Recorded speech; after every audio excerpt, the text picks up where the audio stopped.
এরপর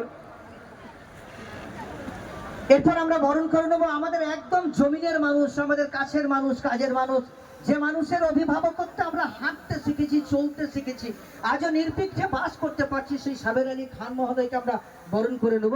এবং বরণ করে নেওয়ার জন্য আমরা অনুরোধ করলাম, আমরা সাবের আলী খান মহোদয়কে উত্তরীয় এবং পুষ্পস্তবক দিয়ে আমরা সম্মানিত করলাম। এরপর আমরা বরণ করে নেব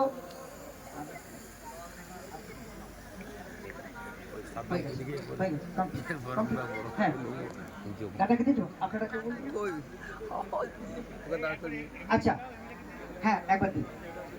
আচ্ছা, আমরা প্রধান নিজে ব্যক্তিগতভাবে একটা চাঁদির উপহার নিয়ে এসেছেন দাদার জন্য। দাদা, এই অনুগ্রহটা গ্রহণ করুন আমাদের প্রধানের কাছ থেকে। অনেক কষ্ট করে সারাদিন বসে থেকে স্বর্ণকারের দোকান থেকে বানিয়ে নিয়ে এসেছে আপনার জন্য। সত্যি তাই, এই অনুগ্রহ ভোলার নয়। এবং এরপরেই আমরা আমাদের একটু কথাই চলে যাব।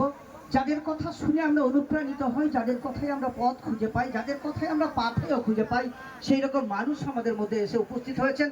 আমার অত্যন্ত স্নেহধন্য শিক্ষিকা এবং সেই সঙ্গে সঙ্গে পশ্চিমবঙ্গ বিধানসভার সম্মানীয় বিধায়ক শ্রীমতী লীলাবতী শাহ মহোদয়া, তিনি কিন্তু উপস্থিত রয়েছেন। আমরা মাইক্রোফোনে আসতে অনুরোধ করলাম।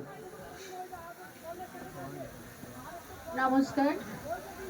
আজ মাঠ কলসায় যে ফুটবল টুর্নামেন্ট শুরু হয়েছিল তার ফাইনাল খেলা, আমাদের মধ্যে উপস্থিত হয়েছেন আমাদের অত্যন্ত প্রিয় মানুষ, আমাদের অভিভাবক, এসআরডিএ চেয়ারম্যান, বীরভূম জেলা তৃণমূল কংগ্রেসের কোর কমিটির আহ্বায়ক মাননীয় অনুব্রত মণ্ডল মহাশয়,